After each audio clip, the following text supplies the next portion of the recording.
just gonna start. Sure. Okay. We probably shouldn't be married. Okay, bye. I just mean, like, given everything we've gone through since we've met, really, Yeah. it's just like a crazy road, a crazy journey to get where we are.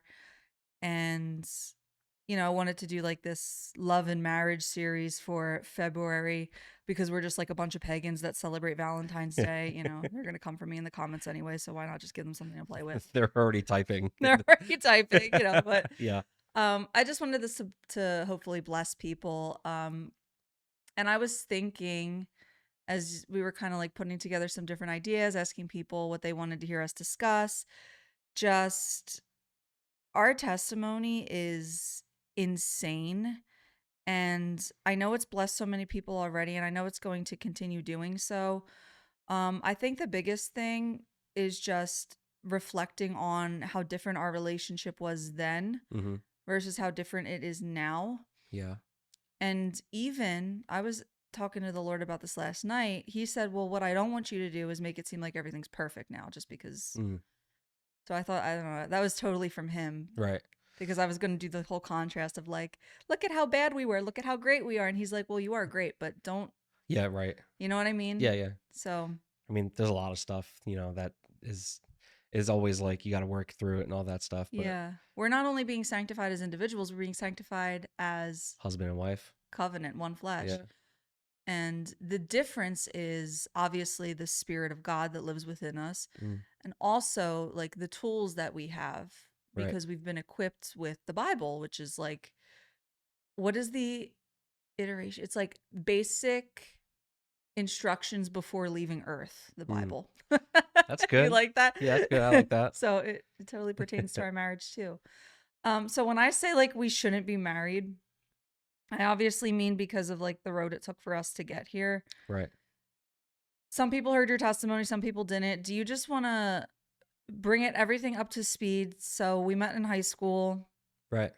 We were on and off all those years. Talk to me about when I was involved in New Age. I want to just hear like how that felt for you, if you even really thought about it at all, Yeah. or if you felt like I changed in a weird way, in a bad way, or if you liked it, like that kind of thing. I mean, I didn't really care too Mm-hmm. much. I mean, I thought it was kind of dumb, to be honest. Sorry to throw shade, but yeah, Yeah, I thought it was kind of dumb. Like, you were doing your thing, you were happy, so I was there for it. But I don't was it? know. Like the whole pillars of light, like energy work thing, I was just like, okay, whatever floats your boat. I didn't really subscribe to that kind of thing. My favorite part of all of it was just getting stoned and like tripping on acid and doing mushrooms in the park kind of stuff. So like like with that in mind, like, yeah, rock and roll, like Reiki is awesome because like I just get to get stoned all the time. But Yeah. like it was just like go with the flow type of thing, I didn't really care too much. You did support like when I wanted to become a yoga teacher and all, because all that stuff like Yeah. it looked good. It was like productive. It's like, oh, I was like moving forward in life. I was like following my dreams, chasing my dreams. And obviously I started my old podcast. You supported that. Right. So you like supported. I mean, basically look, all right, so now it's different because like, it has to be like Christ-centered and we're obviously Christian, so like that's what matters the most, right? But I've always wanted to support your dreams and always wanted to try and make whatever you're working on and whatever you're aspiring to do, like I wanted to try and make that a reality for you however I could in my capacity. Like, Yeah. just I love you and I always want you to succeed. Yeah. So like that's where I was at for pretty much all of it. And Right. you always supported when like the supernatural intersected like reality, What do you mean?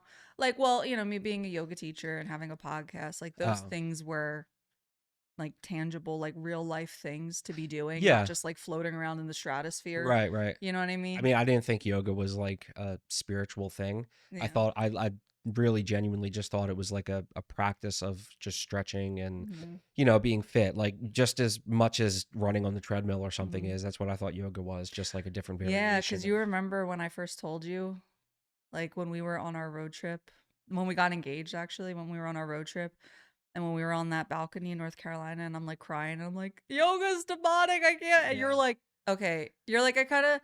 This is like before I was born again, but I was coming around to Jesus, and you're like, okay, like that's a little too much. Yeah. Like, I don't know Right. about all that, Angela. And I'm like, it's not easy for me to admit Right. that this is all wrong, but it is. It's just crazy. But yeah, you supported me, but once I came to Christ, like that was all.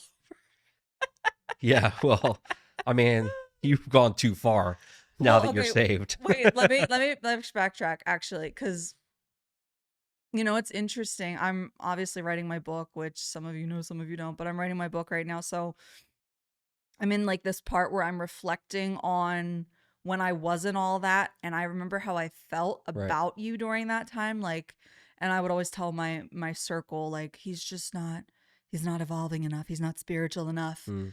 he's like so stagnant, and I just feel like I'm just constantly ascending and like all that stuff. So it's interesting to perceive that in hindsight. And you know what else is that mindset follows women into Christianity. Wow. That's so funny you bring that up because I was actually just going to say in the very beginning, for us, even, it was like that. Like when I first got saved, Mhm. um, and just, going through my own walk and trying to figure out like what is what. I always felt a sort of pressure from you. I don't think you meant it, but it was almost like fear based. Mm. Like, oh my gosh, he's not reading his Bible enough. He's not like praying enough. Yeah. Or like he's having a struggle over here. Like, why isn't he just like having a Mhm. conversation with the Lord? He's not Christian enough. He's not at my pace. Yeah. And it was so fear based, and it Jazzy. actually it actually kind of pulled me away from it a little bit. Like Mhm. brick by brick by brick, it was sort of just like falling. I don't know if that makes any Yeah, sense. no, it does. A lot of wives have that problem. When I was like collecting intel for this series, Yeah. that was one of the biggest things like women were asking me, like, what do you do when you feel when like your husband's like behind? Yeah. And I'm like, dang, girls, we can't be talking like that. Because again, like I'm reflecting as I'm writing this book, and I'm like, wow, that's how I used to think in New Age about you. Yeah. And yes, it did bleed into our walk as young babes in the faith. Yeah. Um, Still young. Still young, yeah. But Right. it's like it's crazy. So many women are plagued by that. And we'll get there because they think that means they're unequally yoked, but it's Right. not Mm-hmm. actually. Biblically, being unequally yoked is you are both out of Christ. You're right. Now, a man can be in Christ and still have a really long sanctification process ahead of him, but you're not unequally yoked with him just because he's newer to the faith than you, or Right. because he prays in tongues less than you, or because he's not like standing on the table in the food court preaching the kingdom. You know what I mean? Like, Mm. that doesn't mean you're unequally yoked. So we will get there. Let's actually just backtrack first. I want to hear, because we talked about this a little bit in your testimony, but we were already like 2 hours in at that point. So maybe we didn't get to go quite as deep. I think a lot of people would be interested in hearing your mindset when I did first come to Christ. It kind of blends now. Like then it seemed like it was kind of in chapters, but now it seems like it was just all at once, if that makes Mm-hmm. any sense at all. Mm-hmm. Time has passed, so yeah. Time has passed, yeah, Yeah. so but um I remember you, just started kind of going to church. You were interested. You were, reading the Bible a little bit, and you were trying to incorporate it into your like Yeah. yoga practice Yeah. and the podcast and stuff like that. And Yeah. it is what it is. It wasn't really affecting me too much until like you actually started getting conviction. Until I was actually born again. Right. Yeah. Then it was a problem. I started to feel a problem. I started to feel, um, I started to feel that there was definitely something between us, happens to be Christ. Mm-hmm. Um, and that wasn't a bad thing, but it was to me at the time. Mm-hmm. So, you know, every once in a while it would be like, hey, can you come to church with me? And I'm like, no, that's not really my bag. And then eventually it got to a point where like it was all the time, like, are you going to come to church with me? And it just started bothering me. Mm-hmm. Like it felt like you were cramming Christianity down my throat, and I it just was. I it was. and it just kind of turned me off Mm-hmm. entirely, like leave me alone kind of Mm-hmm. thing. I don't really want to do this. I've never been like a religious person. Um And then growing up, and you know this obviously, that I was always kind of an agnostic. So I didn't necessarily not believe in Christianity, but I also didn't care about it because, like, okay, God is not proving himself to me. He's not showing up like in my living room.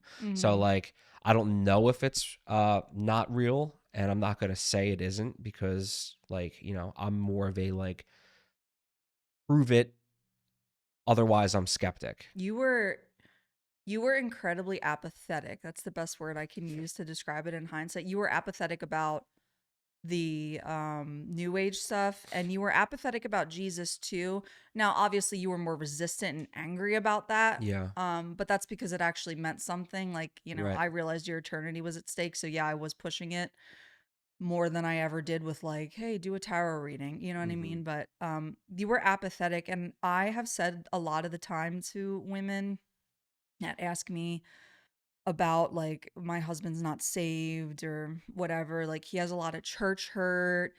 He's actually really mad at God. Like he feels like God abandoned him because of like he saw the hypocrisy in his family. I'm like, honestly, I feel like that's a better place to be than where Mike was, because the apathy comes with this sense of like, I just genuinely could care less about this thing. Whereas at least if a man is church hurt, you can't get hurt over something that hasn't actually had an impact on you. Yeah. And so I feel like they have almost a better chance of coming to Christ if they are, you know, just full blown like atheist. Because, like, think about how atheism is like a whole religion dedicated to something you claim you don't believe in, and yet your whole identity is orbiting around your lack of belief. You know what Mm. I'm saying? Right. Whereas with like you being agnostic was just like, whatever, doesn't matter one way or another for me. Like, you just didn't care. Yeah. I You wouldn't just have didn't identified care. as like an atheist either. Yeah. Um, you know, that was always kind of an identity that kind of piqued my interest a little bit. But I could never bring myself to say like with certainty nothing Right. exists, Yeah. which I think is good because like the door was open Mm-hmm. always, even if it was just a crack.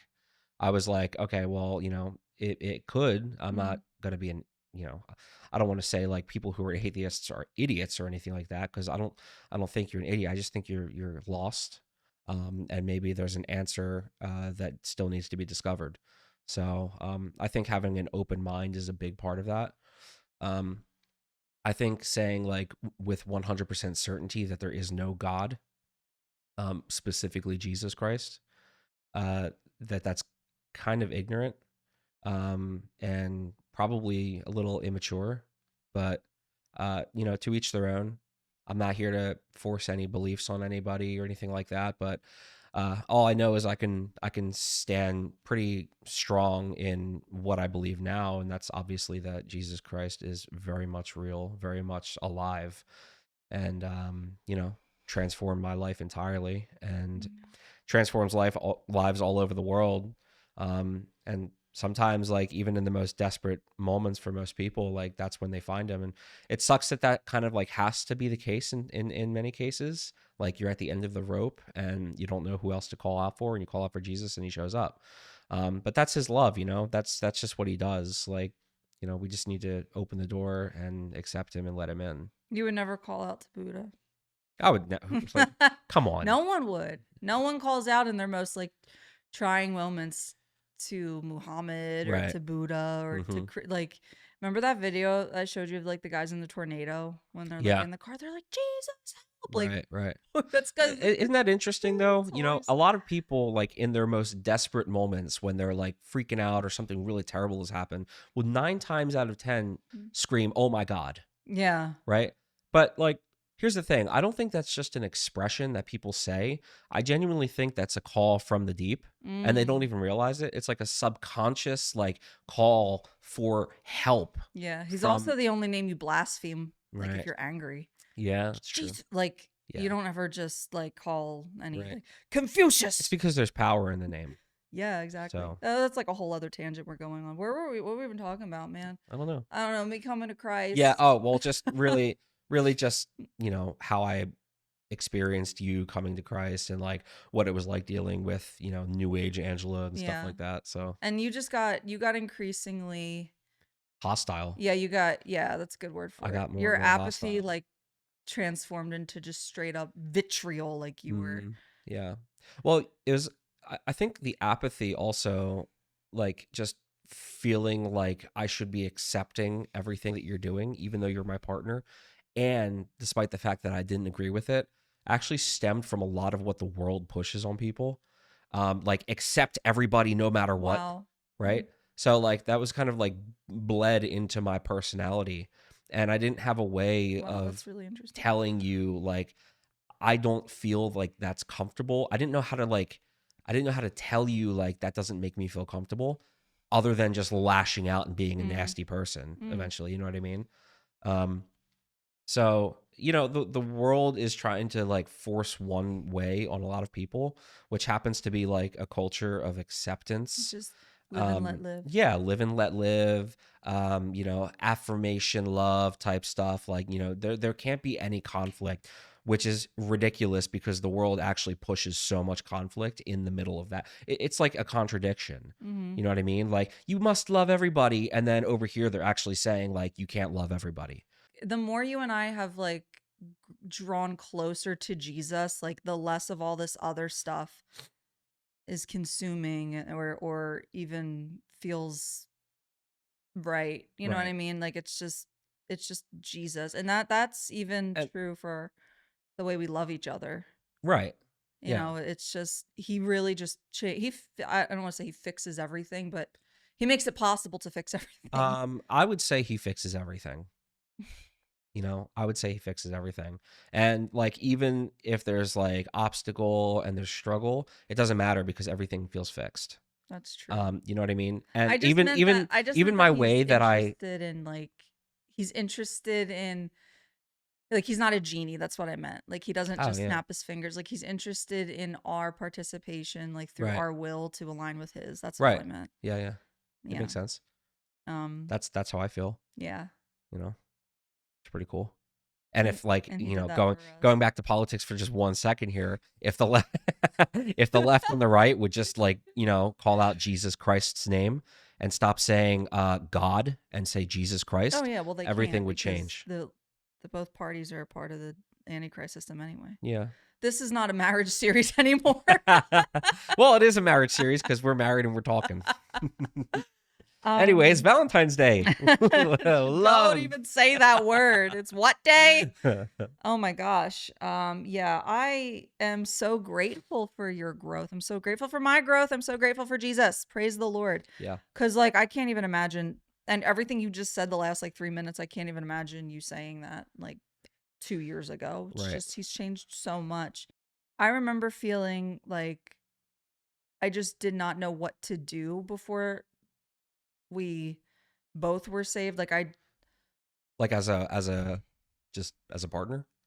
yeah, I Mm. mean see, we had lived like the world is going back to the world says, affirmation, acceptance. The world also says that like marriage isn't really a big deal. You can just kind of play house and, Right. and that's what we did for so long. Like Play house and get a dog or a cat, yeah, and and that's your kid. and just, have premarital sex and it's Right. not a sin. That's shame culture, purity culture that wants to say that stuff. And we just did that for so long. Like you and I were together a really long time. Yeah.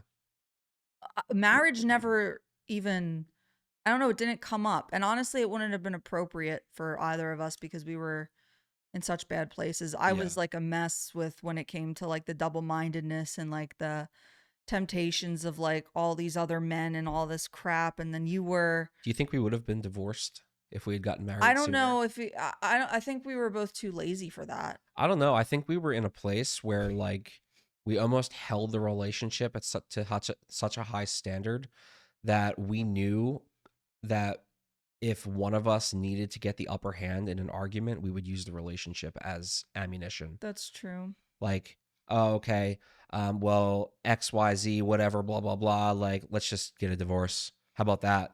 You know what I mean? You're right. Yeah, I can see us doing that. We I used would to have done fight. that. I would We have done used to it. fight really dirty. We were pretty bad with Yeah. it. Um, I mean, before you got saved, like was some of the worst fights ever, and that was the first time. I ever pulled back from Yeah. the way we used to fight. Right. Like I used to be like fangs out, talons out. Mm. What can I say? How can I just win? Right. And I remember after I got saved, like I started to hear like the voice of God. I started to like discern, and like the Holy Spirit would speak and like help me crucify my flesh. And those moments where it's like, well, what's more important to you, like winning an argument or showing him who I've made you to be now? Mm. And those moments where you're like, it's me or God and stuff like that. I just sat there and Right. not that I took it. I'm not saying like I was a doormat, but I just turned the other cheek Yeah. and I didn't give you an I mean, opportunity. you kind of knew where I was at, you know? Even that one night. Should we talk about that? One night. You can cut this out if we I don't care. Keep it in. do you I'm okay sharing what happened. I don't I care. know you said you were like you were thinking about it last time. It's fine. Let's go. I'm keeping all My of this mom in. doesn't know. That's okay. It's, I Um already know what you're talking about. this is like when I was this is like right after I got born again. I'm talking like this is like a week or two. And of course, we had lived together cuz again, we were doing what the world says. Like we're playing house and we're like just having sex, and we have our cat. Did we have the cats then? I also want to say really quick, just before we get into this, that like think about all the shows that we were watching too, up to Dude, I all of know. this.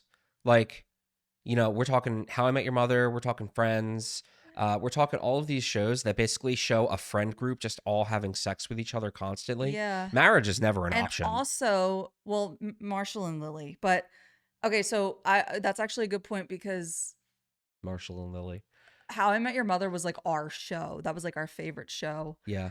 And you know how we've like gone back to try and watch it now and like we can't because we're Right. like all your problems would stop if you stopped sinning. There would be no show Like actually. if there was no sin. Yeah. It Right. and but like it's always like fueled by drama, like the Mm-hmm. most dramatic circumstances Right. in order to fuel whatever or sustain whatever narrative storyline relationship to make it the most enticing, the most worth it. Right. And It's a really good show.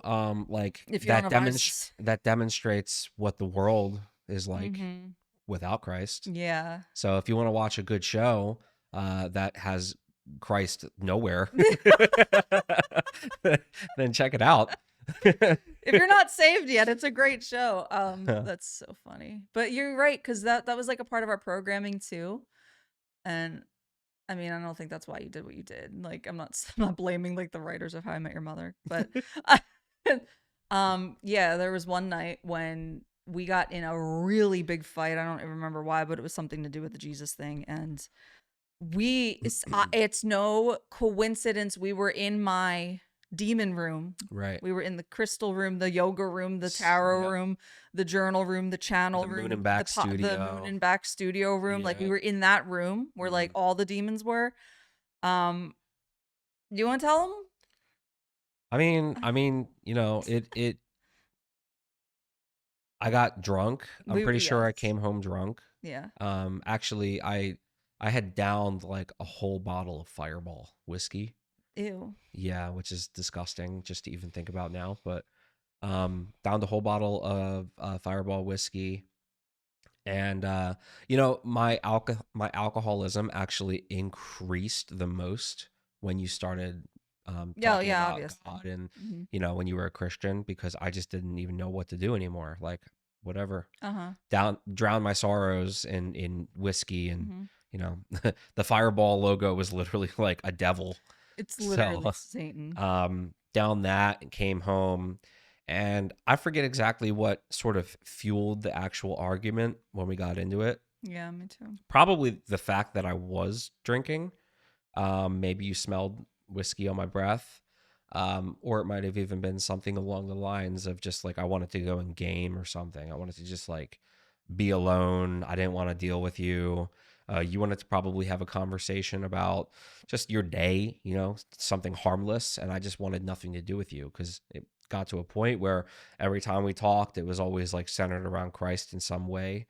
And I have nothing to say about the man who's taking my woman away from me. Yeah. So I'm just gonna go and play video games or something. And then eventually it got into a little bit of a debate, and I wanted to leave. I remember that because I reached a boiling point in our argument. It was kind of like it was just hitting a wall, and it didn't even matter anymore. So I wanted to leave, and I remember you wanted me to stay. Mm-hmm. And I don't know, like I still don't agree with what I did at all, but I know that I felt that boiling point and I needed to leave, and you were just not letting me Mm-hmm. leave at all. And you grabbed me and you like were trying to keep me in the house. I think you were just afraid that I was going to go and get hurt, Yeah, like that's. driving Mm-hmm. drunk, or I didn't like want you to drive. even just going to just drink even more. Yeah, Um and I don't know, something about when you grabbed me like really triggered me. yeah. And it's the first time I ever put my hands on you. The And only time, for the yeah, the first and only record. time, praise the Lord. Yeah, And you know, you pushed me back. I pushed you Like back I pretty hard and didn't. you ended up landing on, like, you just fell I just back. fell on my butt on the Yeah, floor. you were on the floor. And I remember looking at you right after I put, like, I remember the the like it was in slow motion. Like I felt like blind rage kind of Mm-hmm. like control the push. And then the second you left my hands, I was like back and I watched what I had just done. Like it was instant regret. A lot of people actually describe, so this is like all stuff you would hear in hindsight, like seeing red and all that stuff, like Yeah. they like almost black out in moments of like rage or whatever. Right. It's demons. And I Well, would have never said that I've before. had moments like that before in Yeah. my life, You like have. I mean, I've blackout. seen you before. You never hurt me, but I've seen you in our past. Like I've seen you punch walls. Like, Right. and I'm talking, guys, like I'm talking like decades removed from last time I saw something like that. But yeah, I remember seeing your eyes were like black, like they weren't you. Yeah. And I couldn't see stuff like that before. Yeah, I remember looking at you on the floor and I was just looking in your eyes, and it was like the first time I had ever seen you be afraid of me. Yeah. And that was like the worst feeling in the world. Uh-huh. And I didn't know what to say or do, so I literally just walked out the door Yeah. because I felt so much shame. Yeah. I felt so much just anger. I felt fear. Like I just put my hands on the girl that I love. Like Yeah. there's no coming back from this. We were engaged too. And we were engaged. Yeah. So I remember that night specifically, and I wanted to bring it up for two reasons because I actually wasn't thinking about it. And by the way, guys, we didn't prepare for this at all. And Yeah. right before we started, I prayed, God, like, I want you to direct the conversation. So I think he wants this to be heard by someone. If it's you, let me know in the comments because it is vulnerable and scary to share stuff like this because I saw the response from before when you admitted that you lied about being a Christian when we've like, for a while. And this is like after this whole thing happened, you lied about, and then people are like, oh, he's such a rat. He's still lying to you. And Yeah. like, obviously I know that's all like not true, but I don't want to hear people talk about my man that way. Like, goodbye. And Right. so I know, there's probably going to be some comments I now, mean, but there's definitely going to be, but here's the thing. Whenever I get onto something like this, I don't hold back. I really don't yeah, I know contain you. myself. Yeah. And this is really just how I am in general. Like I am an open book. 9 times out of 10, a very open book. So I just share it, and I mean, people can judge me all they want. So I'm only sharing everything that I'm sharing because I think it's important It and it is can help. important. It can maybe help somebody. And that's why I brought it up because one, that night, I remember I remember literally I'm like talking out loud to Jesus. I'm like, I want him gone. Like I don't want to do this. I don't want to pray for him anymore. And then like the Holy Spirit breaking me down crying. And obviously like God doesn't condone abuse. Like that's not what I'm saying. Like Right. God would never tell you to stay with someone that's like consistently abusing you, but that wasn't what was happening. It was like this like one moment of you just pushed me in a blind, drunken stupor. Right. And God was like, you're not kicking him out of the house tonight. Like, that's not happening. I need you to stay calm through this. I need you to not hold it against him. Yeah. I need you to keep doing what you're doing. And I've never felt like that before, because if that had even happened like 2 months ago, there was a part of me that was almost always looking for a reason Yeah. to justify like telling Mike to leave or whatever, because I was so I was so like tormented by this constant back and forth. Do I want to be with Mike? Do I not want to be with Mike? It was literally like felt schizophrenic, the voices in my head. Mm. And I knew I loved you, but there was just something inside me that wanted to. And I remember even having this conversation with you once. You remember we're like sitting on the couch and I'm like, I never got to have a hoe phase. You remember that? Right. Yeah. Like that was the wrestle. Like I wanted to go be a hoe. Like That felt good to hear.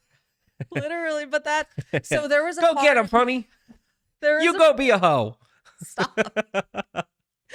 There was a part of me that was always looking for something like so bad that you would do that would like almost Yeah. give me permission. Well, it's funny because like before God, right? Yeah. Any of that, there was the retaliation, like rebellion stage where we would get into a fight and both of us would just go off the walls, most extreme in the opposite direction.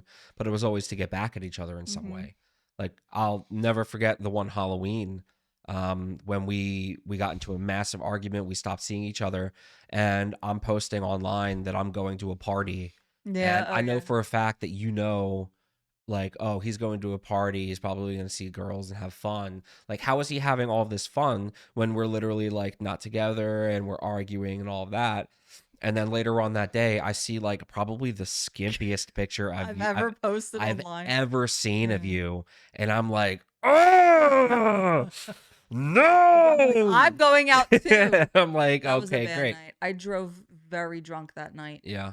Very. I should not be alive. Like I'm not even kidding. I left my you know who the friend is. I left her house and I was like I was so I drove home drunk, like so drunk that night, and then I just came home and I was just like, Was that "Oh, your first time ever driving like drunk? that drunk." Hmm. I was like I was like swerving all over the road drunk. It was very bad. I would have considered myself a professional Yeah, I know drunk it's not driver. good. Anyway, back to that other night. So not good. It's no so not good. I yeah, the Lord really prompted me to just like remain calm and like in a posture of forgiveness, and obviously like I'm not going to tolerate if that becomes like a thing, but Well, what would you say to anyone who's watching right now my that might be in a situation like that? well, I would say one, if you're if you have an abusive spouse, like the Lord's not calling you to stay in that relationship at all. God doesn't condone abuse, and there are biblical circumstances for divorce. God does not like divorce, but he does not like his children being hurt. Mm, Like he would never tell you to stay with someone that was hurting you. right. I believe the reason that night in particular was because he knew what I was praying for. He was always trying to have me show you who he was. Yeah. And so that meant I had to react totally different from the way I would have, like I said, even 2 months prior. Because once I got saved, I didn't want to be apart from you, because the intrusive, he delivered me from whatever demon was doing that. Right. That like, you want this man, you want that man, you want lust, you want this, you want hoe. Like that was gone. And I was like, well, I really just want to get married to Mike. And now and it was this weird conundrum, because I was finally like, wow, we're engaged and I actually want to be married. And, Right. but then you weren't saved. So I felt like I couldn't, it was just this weird spot I was in, even with God, but he just was not giving me that like permission. Like you can't act out on him. He's gonna come back. He's gonna sleep on that couch and you're gonna be kind to him and you're gonna tell him you forgive him for it. Mm, And it was only his self-control that like allowed me to do that and like forgive you so quickly, to the point where I'm at first saying like, Lord, I don't want to do this, to now you had gone out for a walk or something. I think you called your dad, right? Yeah. yeah. And I'm like in the house crying and praying and saying, Lord, please save him. And so that was just probably one of the most transformative moments for me early on, was how could that have just happened to me? And I'm in the house pleading with him to still save you and to just make you his. And Yeah. I was like, I can't give up. I can't, because his eternity is at stake here. And then two, I want to share it because I know there are people that have walked through things like adultery, um, maybe even like abuse in the past. Right. Like whether it was just like a one-time thing with what you and I walked through or something even worse. And God can actually redeem those things. Now, if someone is consistently unrepentant, that's another story. The Bible says actually have nothing to do with that person. But someone that's like repentant can actually be changed by Jesus.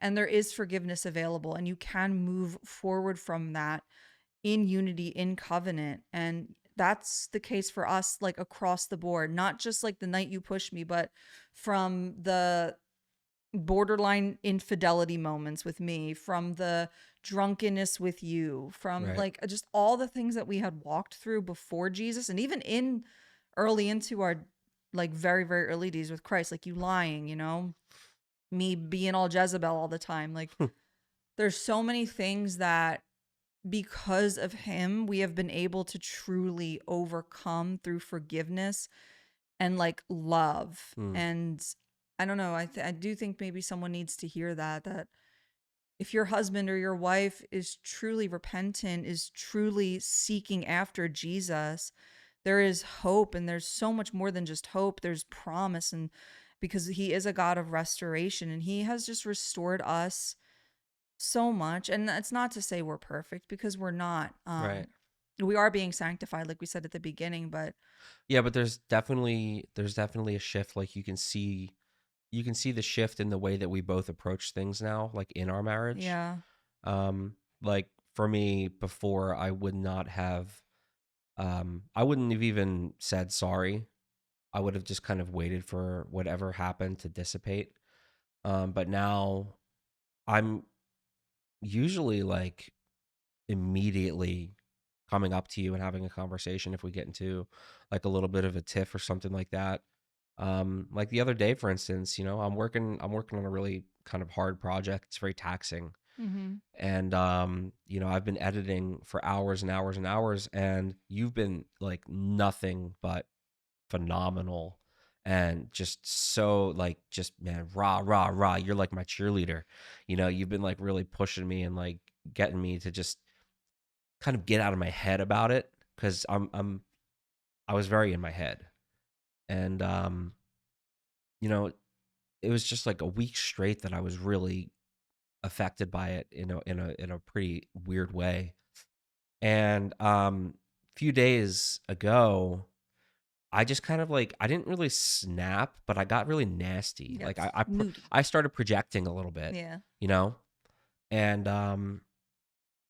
it wasn't like a big thing, No, but I it's could just tell that it was not like I was immediately reminded like, dude, like everything she's been doing for you and you're just going to like project it onto her at the end here, like and just kind of like talk to her like none of that mattered. Um so I think what like not even like mm, half an hour afterwards I came up to you and I apologized, yeah. you know. That's a very different mic I than wouldn't have done that before, mhm. but that's what the Lord has been doing in our lives and in Mhm. mine, like in particular. He's you know taken my heart of stone, right, and he's completely made it a heart of flesh. Yeah. So I just am very aware of that stuff now. I feel conviction like immediately upon any kind of like I don't know negative thought or outburst, if that makes sense. Transgression. Yeah, I Transgression, guess. yeah, Me too.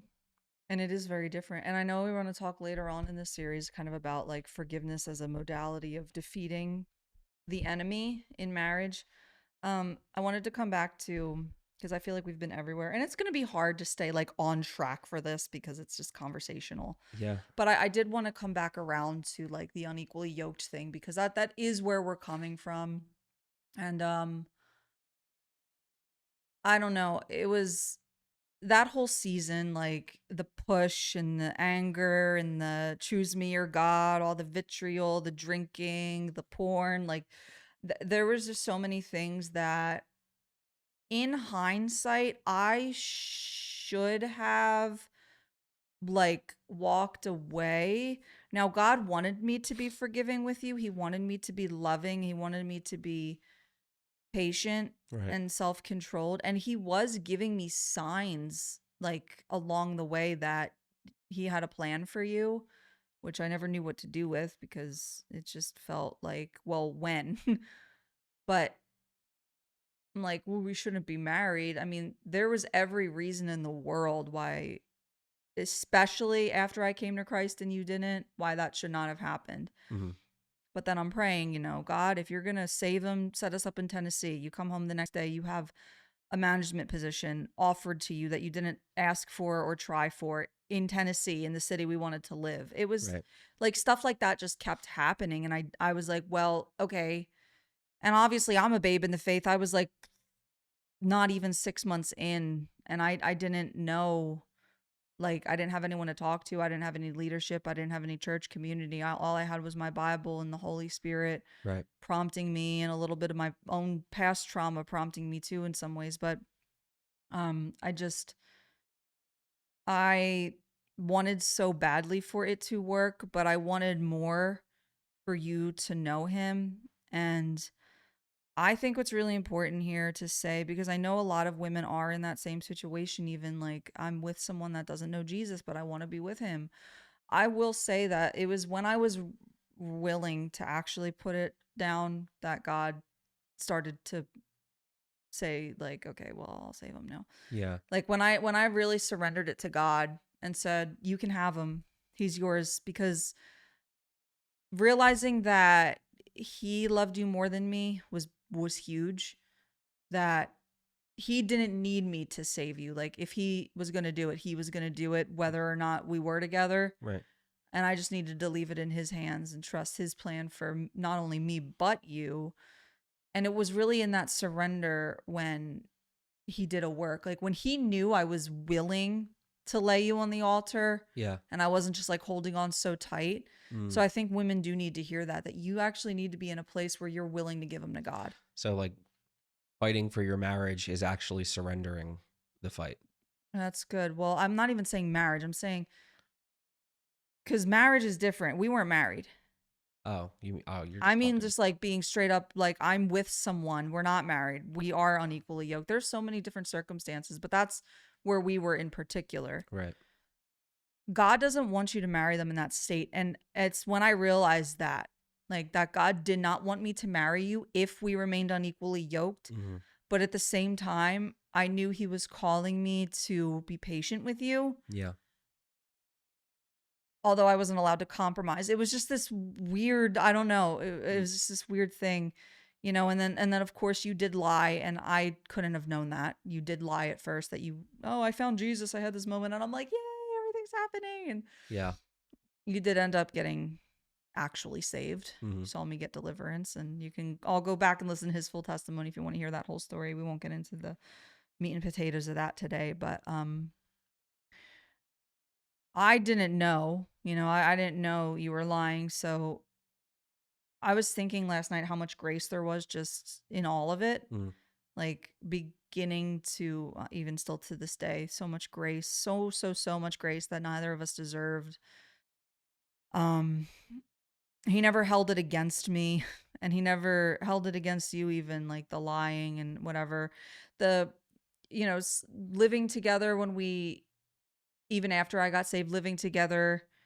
Obviously, we weren't sleeping together, but there was even grace on that, Yeah. Whereas if I had been a Christian my whole life, I would have done that whole thing so much differently. But that there's just so much grace, and I'm just so grateful for it. Mm-hmm. But then you did get saved, like for real. And we got married, and our wedding was beautiful, and it was all about the Lord.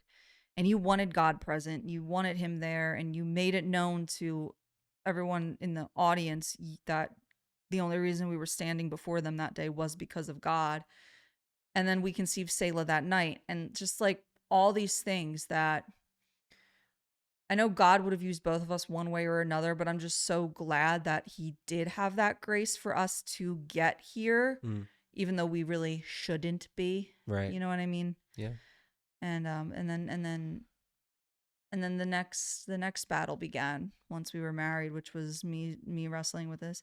Oh, but I want you to be further along thing that we started talking about at the beginning. Yeah. So I just want to make it clear to women that we weren't unequally yoked then. And if you have a husband that knows Jesus, you're not unequally yoked. You might be further along in your sanctification process, but you're not unequally yoked.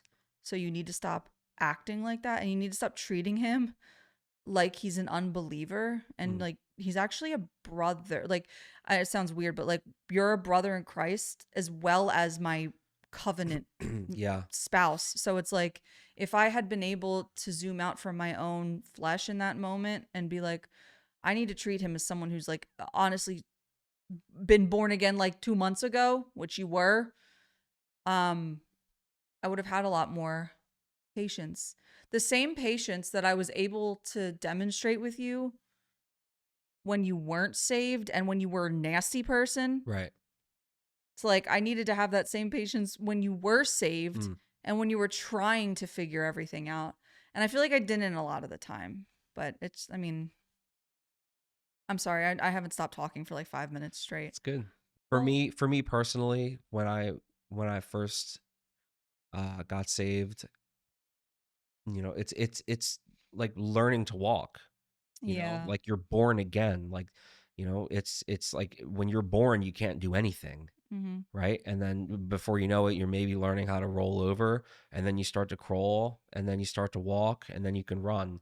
Like the beginning stages of being saved again, it feels like you're kind of like, now what? What's next? Yeah. So I think there just needs to be a grace with your husbands. That's what I was going to ask you. So let me pause. Let me stop you because I want to ask you from that vantage point on both sides of the aisle. If you could speak to, because let's just be honest that more women watch than men. If you could, if you I could, already know if that. you could, I see all the analytics and everything. But there's like 30% of you men out there, and I see you. I'm here for you. well, maybe you can speak to them too if you feel like you have a word for them. But I wanted to ask, like, for women that are watching that have, um, let's just say, like, we're going to use the context of marriage because that's covenant, and like God has held you to, remain within that covenant. Yeah. He actually says your unbelieving spouse is sanctified through your belief, which again, we're not condoning abuse, any of those things. Anyway, the disclaimer.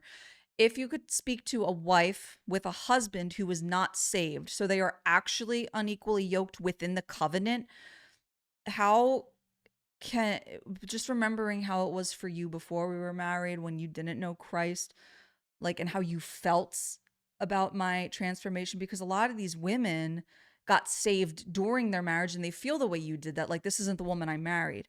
So what would you say to those women that are just like sad that their husband doesn't know Jesus, and probably knowing how that man feels? So like the husband doesn't know Jesus, Right. or they do and they're just not No, in the he doesn't same know Jesus yet. and they're married.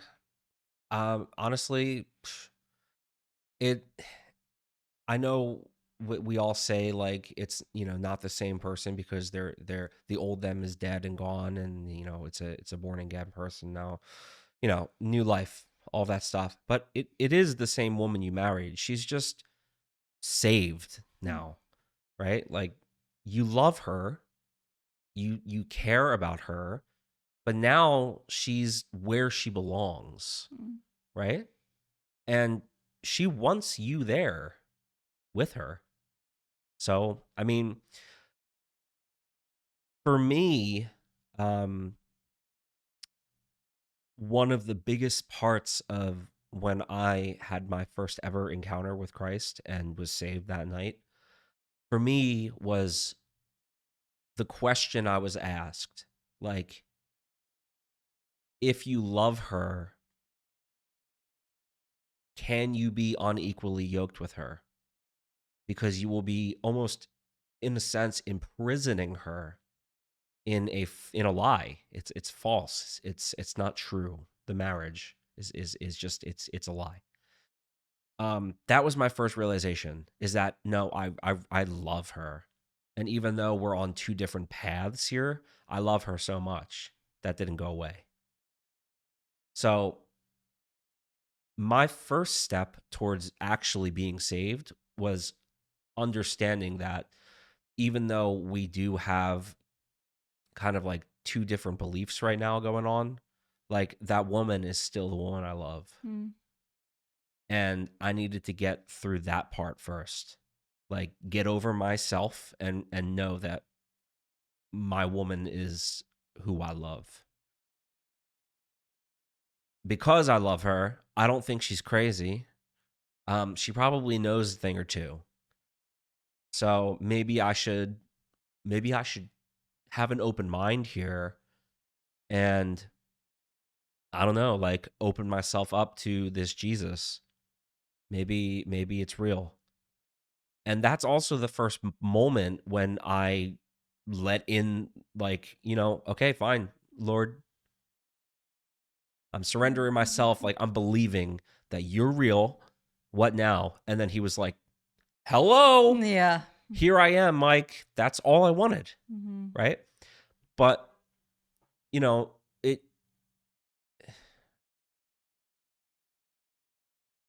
it just, I don't, for me, it did start with you.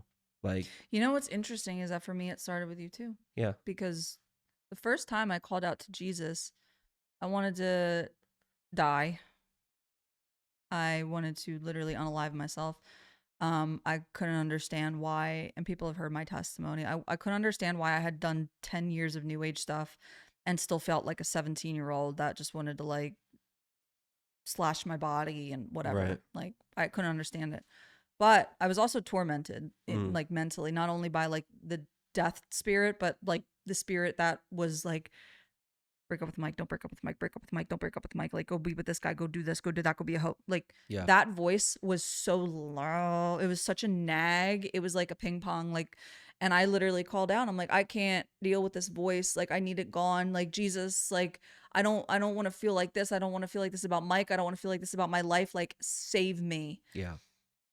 And then the next day, I always say, like the depression, anxiety, and intrusive thoughts were gone. When I say the intrusive thoughts, like that's the element I'm talking about, was that voice that was trying to like split you and I up Right. was gone.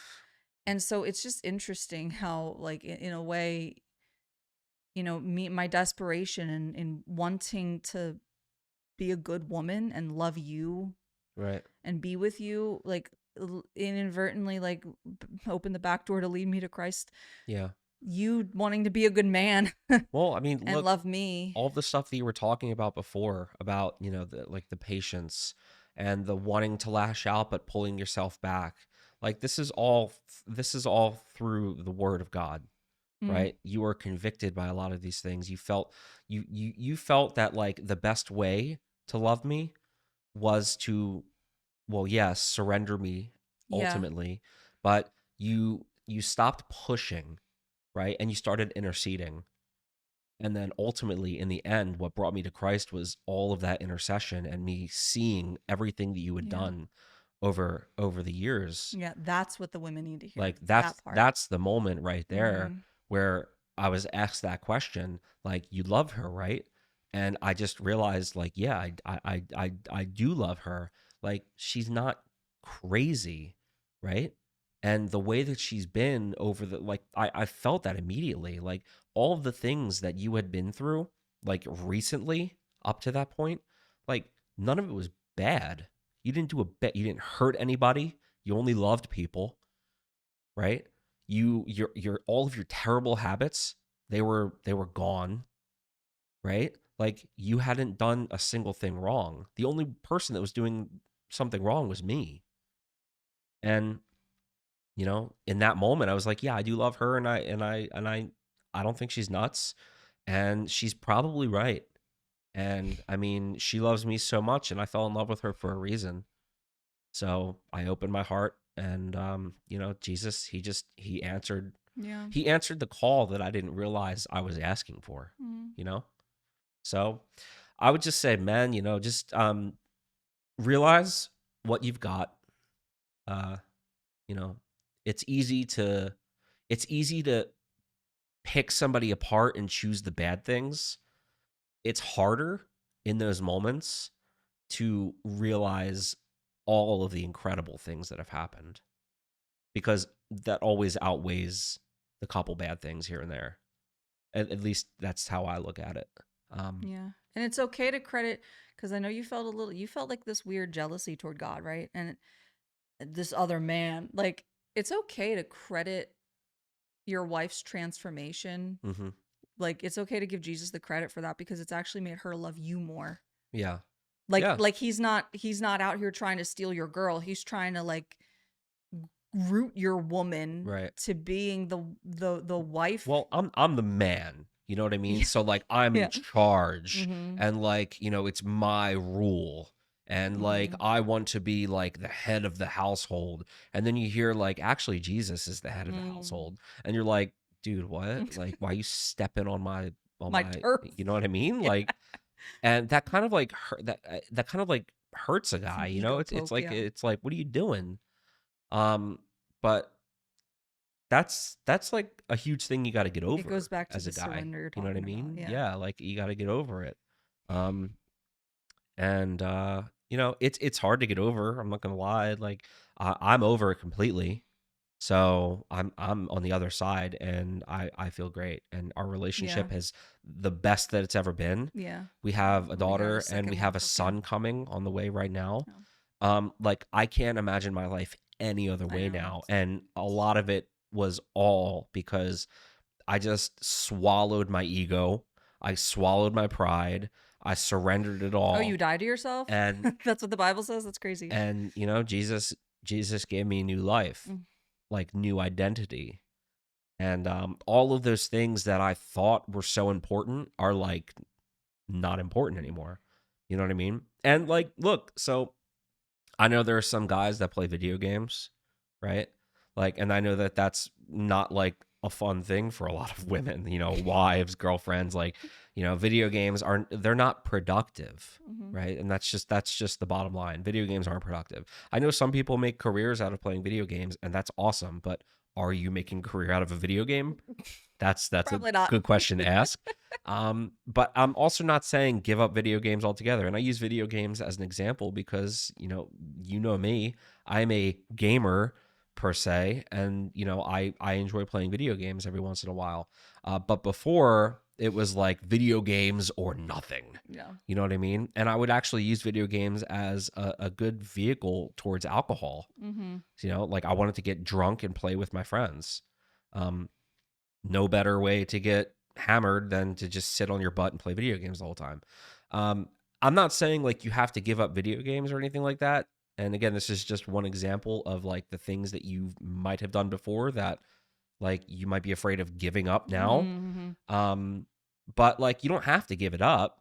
Just at least for me, I didn't have to give it up. I just don't focus on it as much now. My focus is like heaven and healing. Well, Like because, all of my focus is shifted, yeah, that's what right? happens. And that's like the thing. Like, But you it don't have to happens be. it happens like naturally, Yes. Yes. like Which is the next point I wanted to ask you. or supernaturally, I guess So, you could say. amen. So, talk to the wives. Yeah. Their husbands are new to the faith, or maybe not even new is the right word. Maybe they just feel like their husband, like maybe they do play video games still, or Right. or like whatever, like they just feel like their husband isn't like where they want them to be. It's like he could be reading his Bible when he plays video Yeah. games, like that kind of mindset. What would you say to those wives who um kind of had the same mindset that I did for a really long time? Like, I just want him to be caught up to me in the faith. Yeah. I mean, he could be reading the Bible during, instead of Yeah, playing it's video true. games, but just because he's not doesn't mean he's any less Christian, Mm, you know. Um, there's there's something about like the lukewarm Christian um that is pretty scary. It's tossed around a lot like a curse word almost, lukewarm. yeah, that's true. Um, so that's something that I think a lot of people need to kind of like pay attention to, I agree. not toss it around like it's just like this like word. It actually carries a lot of weight. It does. Pretty Like when you significant. call somebody lukewarm, it's like Jesus says, "I'll spit you out." Like, you're yeah, basically saying, like, my husband's so lukewarm. Like, right. uh, Just because he's not reading a Bible like in this 15-30 minutes of playing video instead of, right. you know what I mean? Like he's playing some video games, like whatever. Like that's not a big deal. Does he read the Bible any other time? You know what I mean? If you don't ever see him reading a Bible at all, like, maybe that's something that. I know. But Your son likes what you're saying, by the way. He's is kicking. he kicking? Yeah. I forget the point that I was getting at, but I will say, Having grace with the having husband. grace with your husband, especially if he is new to the faith, you don't have to shove it down his throat. And you don't have to think that because he's not reading his Bible for like an hour and he's playing video games or like maybe like playing ball with his friends or something like that, that Christ isn't in his life. I would say think about maybe the things that he would have done before. Yeah. I In would also say too, Jesus says, you know them, you'll know they're my disciples by two things: their love for one another and their fruit. Yeah, So like, does he love Jesus?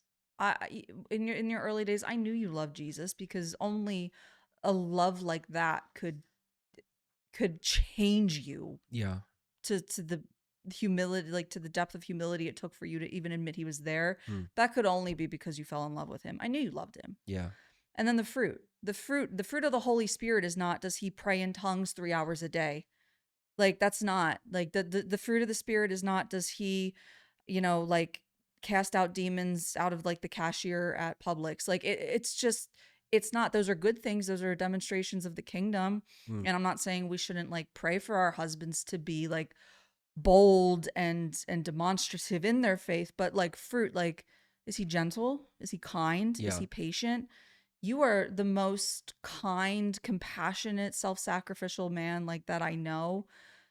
You just are. And that has amplified tenfold since you've known Christ. You were yeah, just so loving. And it used to matter a lot to me that you weren't like on the front lines, like, oh, I wish he did more like this guy did, or that yeah, guy, like this Christian, that Christian. But when I was able to be like, but he's Mike, right. and these are his gifts right now, and this is the fruit he's producing right now, and I'm going to trust God with the rest. Yeah, I That's think when so. things actually changed. I think, and it's personally for me, it's hard to like speak to women, right? Yeah, it's fair. Like, like That's I fair. I can speak more towards like for the men, Hmm. right? That's where I feel most comfortable. I can't tell women, what to think or what to feel, Yeah, that's true. personally. But what I will say, and this is kind of like the one thing that I've seen, is that I feel like women have this idea of what their Christian man should look like because you pop on YouTube and you see like the Signorellis and you see the Isaiah Saldivars and you see like the Philip Anthony Mitchells, and they're up on the stage and they're like Right, powerful men right. of God, and you're like, that's what I want for my man. Hmm. That's idolatry, baby girl. Like that's like You're coveting someone else's man, also. Not cool. so that's just something to maybe consider when you are wishing Hmm. your man did XYZ, when maybe like they're keeping the home like Yeah, right. together. Hmm. Maybe they're raising the kids right. They're getting the bills paid. They're treating you like the woman you deserve to be treated like, right? Like those are things like to focus on, to pay attention to. Is your man, your Christian man, is he being a good man? Yeah, Is he being a good husband? yeah. Right? Mm. Maybe these are things to look at. Yeah. You And know? because when you focus on that stuff grows. I mean, I just speak from experience. When I stopped focusing on like who you weren't being in Christ and who you were being conformed into through Christ, like then all that other stuff started to come later just by itself, because it wasn't, just like your salvation, it was never up to me to produce that. Right. And we'll talk in later videos in this series about what that looks like, talking to men and talking to women, because we want to talk about how the woman's role is submission and the man's role is sacrifice. So Yeah. we'll get to that. But I think this is a good note to end on, just like a word of encouragement for wives that feel like their man isn't caught up. It's like that's not what God calls in your marriage, like, Yeah. is to hold like a metric of like spiritual elitism over him. That's just not. And so we've learned a lot about that, and I'm grateful for the journey we've been on, from being unequally yoked to being on different paths of the sanctification journey to now. I feel like even though our journey is still different and we are at different levels of sanctification, I actually feel more in sync than ever, Mm. even in those differences. and it's Mhm. just really beautiful. Yeah. So, yeah, Yeah, any it's been final good. thoughts? Not really. No. I think this conversation was pretty good. This was good. It kind of jumped Um, around, but it jumped it was around all over the place, good. but that's to be expected. Like, Yeah. it's not really going to be like a scripted thing or anything like that. Just you and me hanging out, Yeah. talking. Well, you, me, and Judah Yeah, he'll be hanging here. out, talking, He'll be and here for another 3 months. just hopefully just us talking about our own personal experiences Yeah. help somebody. Yeah. That's all I So care if you about. guys like this, then be sure to give it a thumbs up, hit the hype button, let us know in the comments down below what you got from this conversation, and be sure to subscribe to the channel because we have 3 more videos coming out. We're doing this like love series for the month, husband and wife style. So we look forward to going on that journey with you. Finally, if you love our show, if you love Heaven and Healing, it is entirely wife and husband. I'm sorry, that was the wrong order. Husband and wife ran. We have a submission to Christ thing going on. So if you love our show, then you can partner with us by scanning the QR code on the screen, or you can send a one-time gift through Venmo, Cash App, PayPal, or Stripe, because everything we do here is just entirely crowd-funded and from the generosity God puts on your heart. So we thank you very much for that. Finally, we're both on Instagram, Angela Marie Scafidi and Michael J. Scafidi, Hmm. right? Okay, I was confused with your email. All right, well, that's all for now. Love you guys. Thank you.